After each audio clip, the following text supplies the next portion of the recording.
لوگوں کے سامنے نہ ہو کر پوشیدہ سے ہم بیعت کریں، یہ ہماری شان کے خلاف ہے۔ آپ عام دعوت دیجئے، سبھی کو بیعت کی دعوت دیجئے، اس کے بعد ہمیں بھی بلائیے۔ ولید کو یہ بات سمجھ میں آ گئی اور آپ نے کہا ٹھیک ہے ہم ایسا ہی کریں گے۔ اور ولید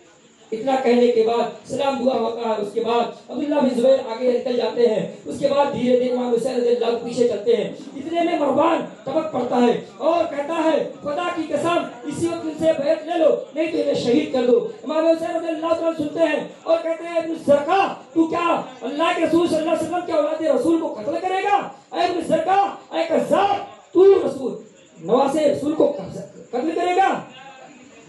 ایک بات دوشی پڑھے ہمارے ساتھ اللہ وصلی اللہ سیدنا مولانا محمد وآلہ وسلم صلاۃ و سلام علی رسول اللہ صلی اللہ علیہ وسلم۔ مروان گھبرا جاتا ہے اور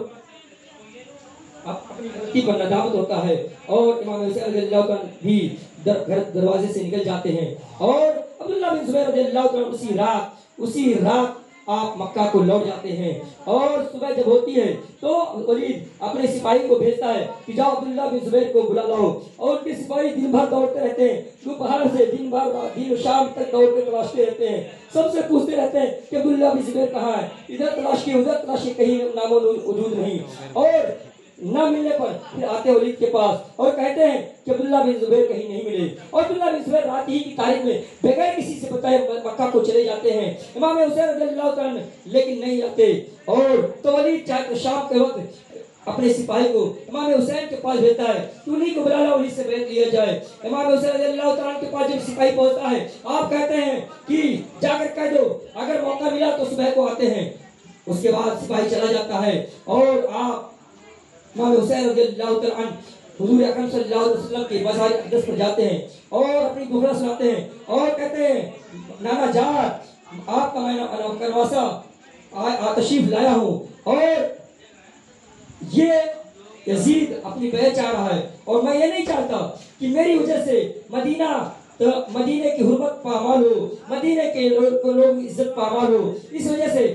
نانا جان میں آپ کے در پر سلام کرنے آیا ہوں، اور فاتحہ پڑھ کر دو صلاۃ و سلام پڑھ کر حضور اکرم صلی اللہ علیہ وسلم کے مزار اقدس سے پھر اپنے والدہ فاطمہ رضی اللہ عنہا کے مزار اقدس پہ پہنچتے ہیں، وہاں بھی سلام کرتے ہیں، اور سلام کرنے کے بعد اپنی دکھڑے کو والدہ کے سامنے رکھتے ہیں اور کہتے ہیں کہ ماں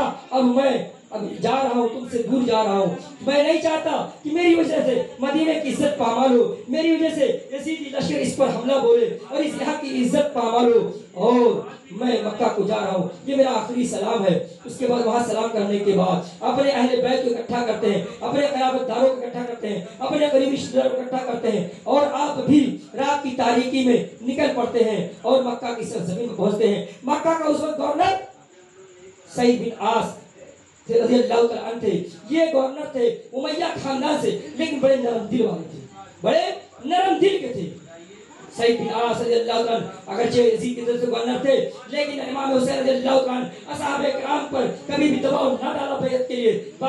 جو چاہتے اصحاب کرام کرتے۔ سعید بن عاص رضی اللہ عنہ دیکھتے کچھ نہ کہتے، اور ابھی سارے اصحابہ موجود ہیں اور امام حسین تشریف لے آئے ہیں، عبداللہ بن زبیر خوش ہیں، عبداللہ بن عباس خوش ہیں، عبداللہ بن عمر خوش ہیں، اجلہ صحابہ تمام مکہ والے خوش ہیں کہ امام حسین رضی اللہ عنہ ہماری زمین پر تشریف لے آئے۔ لیکن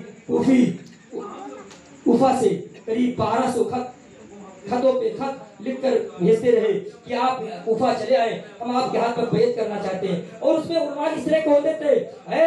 امام حسین رضی اللہ عنہ ہم آپ کو اپنا خلیفہ تسلیم کرتے ہیں، آپ چلے آئیں، اگر آپ نہیں آئیں گے اور قیامت کے دن اللہ رب العزت پوچھے گا کہ اے کوفیوں تم نے یزید کے ہاتھ میں بیعت کیوں کی، تو ہم کہہ دیں گے اے العالمین ہم بیعت اس کو نہیں اس کے ہاتھ میں بیعت نہیں کرنا چاہتے، اس کو اپنا خلیفہ نہیں بنانا چاہتے تھے، ہم جس کو خلیفہ بنانا چاہتے تھے وہ تیرے رسول کا نواسا، تیرے رسول کا بیٹا امام حسین رضی اللہ عنہ تھے، ہم ان کو دعوت دیے کہ وہ آئے، ہم ان کے ہاتھ میں بیعت کریں گے اور ان کے لیے جان دے دیں گے، یزید سے لڑیں گے، لیکن آپ اگر نہ آئے تو ہم اللہ کے یہاں دامنگیر ہوں گے، اللہ کے یہاں اس طرح کے ہم بات کریں گے، آپ چلے آئے، ہم آپ سے محبت رکھتے ہیں، اور اگر آپ نہیں آئیں گے تو اللہ کے یہاں ہم اسی طرح کے سوال اسی طرح جواب دیں گے۔ اب بتائیے کوئی اتنا بڑا معاملہ کر دے کہ آپ بیعت کے